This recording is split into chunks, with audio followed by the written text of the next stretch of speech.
Bonjour amis milanais, bonjour la famille, j'espère que vous allez bien. Aujourd'hui, j'ai plein de choses à vous raconter.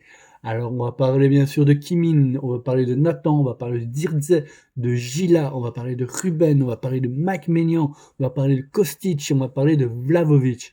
Bien sûr, le meilleur, c'est toujours pour la fin. Parce que hier, il est sorti une bombe sur Internet par rapport à Vlahovic et Milan, et je vais tout vous raconter, et bien sûr, ce sera en fin de vidéo. Comme d'habitude, les meilleures nouvelles sont toujours à la fin, bien sûr, hein. Donc pour commencer, on va commencer par Kim Min, tout simplement. Le joueur du Bayern de Munich, 29 ans, défenseur central, tout le monde le connaît, ancien joueur du Naples. Il y a vraiment une éventualité plus concrète depuis ces quelques jours. Et justement, il y a un article qui est sorti à la Gazette dello Sport qui disait que Milan, en fait, évaluait fortement le joueur. Il aimerait vraiment le prendre, mais il y a plusieurs choses qui vont être compliquées justement pour prendre ce joueur. La première chose, ben, c'est son salaire. Il a un salaire de 8 millions par an, ce qui est pas peu. Deuxième chose, c'est négocier justement avec le Bayern. Il faudra négocier au minimum un prêt de 6 mois avec une option d'achat très élevée pour que le Bayern en tout cas puisse laisser partir le joueur. Et de plus de ça, mais pendant ces 6 mois, il faudra que le Bayern contribue aussi au salaire du joueur. Parce que Milan, vous savez bien, il a du mal à payer des gros salaires comme ça. Donc voilà, là pour l'instant, c'est une rumeur pour moi qui est pas vraiment faisable pour le Milan, qui est en tout cas très compliquée, mais qui reste une rumeur de transfert bien chaude. Parlons maintenant de Nathan Ake. Donc ça, c'est un défenseur de Manchester City. 30 ans, il a fait plus de 10 apparitions en première ligue, quelques petits minutages. C'est un joueur d'expérience, un joueur qui est vraiment fort et très intelligent. Son contrat, pourquoi on s'intéresse en fait à lui? Parce que son contrat se termine ici en 2027. Donc l'AC Milan en fait voudrait faire plus ou moins la même chose qu'avec Kim Min, un prêt de 6 mois avec option d'achat. Donc voilà, pour l'instant par rapport à lui, je n'ai pas plus d'informations. Et il y a aussi Dirze. Donc Dirze, comme je vous disais, c'est un joueur où j'ai parlé énormément de lui dans mes rumeurs de transfert, dans mes précédentes vidéos. Donc voilà, j'ai pas recommencé tout depuis le début, mais en fait, c'est toujours un nom qui est plausible, qui est chaud du côté du Milan, comme du côté de la Rome, parce que la Rome aussi est fortement intéressée par ce joueur. Donc en fait, l'idée c'est quoi? Ben, ce serait de vendre Nkunku, ce qui à mon avis n'est pas faisable, mais dans l'hypothèse qu'on vendrait Nkunku, ben, on pourrait prendre cet argent-là pour acheter Dirkzee. Ou alors, on garde cet argent-là pour acheter un défenseur, et prendre toujours Dirkzee en prêt pendant 6 mois avec option d'achat, tout simplement. Donc voilà, ça c'est plus ou moins les ajournements que j'ai entendus ici récemment, dans ces derniers jours. Puis maintenant parlons de Gila. Donc Gila, des défenseurs de la Lazio, bien connu. Je vous avais déjà fait aussi une petite vidéo par rapport à lui. Donc il est de retour. Et là on parle justement d'un échange avec Ruben Loftus-Cheek. Milan, en fait, c'est très bien que l'entraîneur de la Lazio aime vraiment bien Ruben. Il veut déjà l'acheter cet été, enfin l'été passé, mais Allegri a insisté pour le garder. De ce fait-là, ben, je pense pas que ça va être faisable. Tout simplement pourquoi? Parce qu'en fait, même si voilà, le joueur Gila, qui est un très bon joueur, un très bon défenseur de 24 ans, si je dis pas de bêtises, je pense pas que la transaction sera faisable en fait, tout simplement. Parce que vraiment, Allegri compte sur Ruben. Il compte fortement sur lui. Comme vous avez pu le voir, Ruben, il joue souvent, quasi tout le temps, je dirais même. Parce que voilà, malgré les blessures qu'on a eues ou autres, Ruben est assez polyvalent. On peut le mettre en milieu central, on peut le mettre en extérieur, on peut le mettre en milieu offensif et même en tant qu'attaquant. Même si c'est pas son poste préféré, c'est une chose qui est faisable. Donc il est vraiment très important pour Mister Allegri et pour notre Milan. Surtout qu'en plus, il faut savoir que Ruben a quand même un salaire qui est assez élevé de 4 millions d'euros, plus bonus par an. Et je pense pas que la Lazio, pour l'instant, peut se permettre justement d'acheter Ruben et mettre ça comme salaire pour lui. Donc voilà, ça c'est, une petite chose qu'il faudra, continuer à surveiller, mais pour moi, ça ne sera pas faisable. Hein, voilà. Donnez-moi votre avis, dites-moi ce que vous en pensez par rapport si, ce serait une bonne idée, l'échange Gila, Ruben. Pour moi, non, ça ne se fera pas, mais dites-moi ce que vous en pensez. Ce serait intéressant qu'on puisse, débattre par rapport à ça.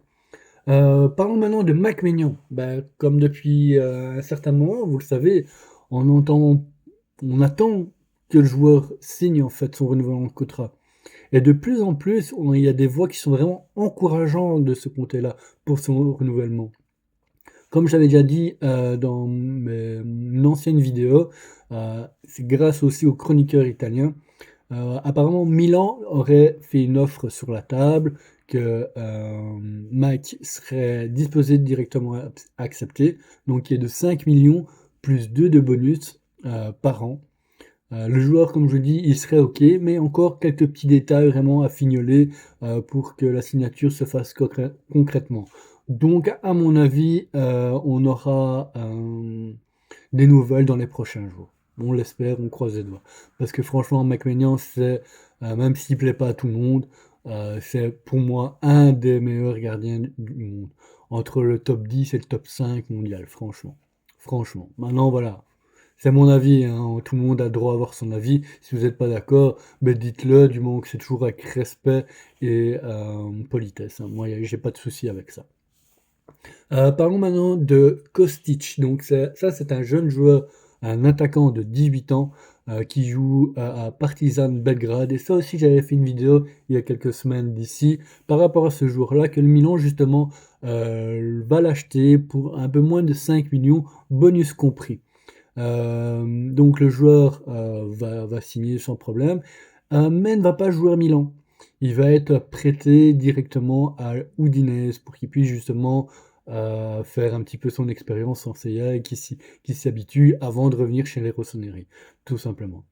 Alors maintenant la bombe qui est sortie justement, hier soir, un petit peu avant que j'aille coucher, je me suis dit: «Bah, je vais regarder un petit peu, l'actu, avec les médias italiens». Et j'ai vu ça, je suis resté choqué. En fait, c'est un chroniqueur italien, un journaliste qui s'appelle, Longo et qui dit en fait, dans un premier temps, que, Vlahovic aurait déjà signé avec Milan pour, juin prochain. Un contrat apparemment qui va durer 4 ans, une offre de 8 millions, bonus compris.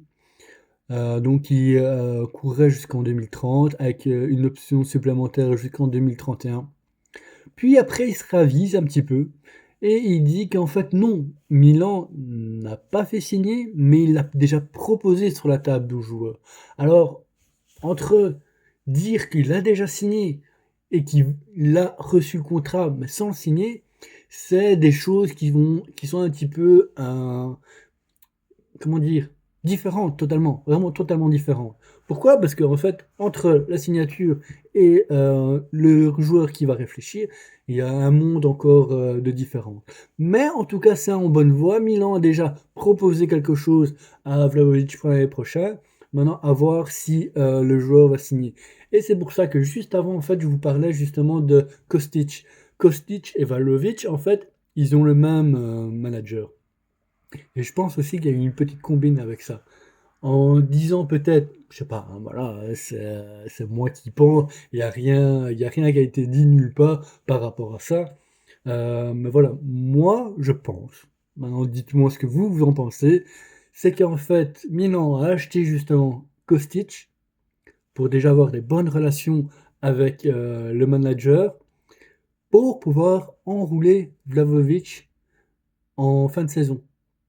Parce qu'il faut savoir qu'en fait Vlahovic, beh, il va terminer, son contrat avec la Juve ici au mois de juin et déjà à partir du 2 février, le joueur sera libre de signer avec n'importe qui pour, pour jouer l'année prochaine.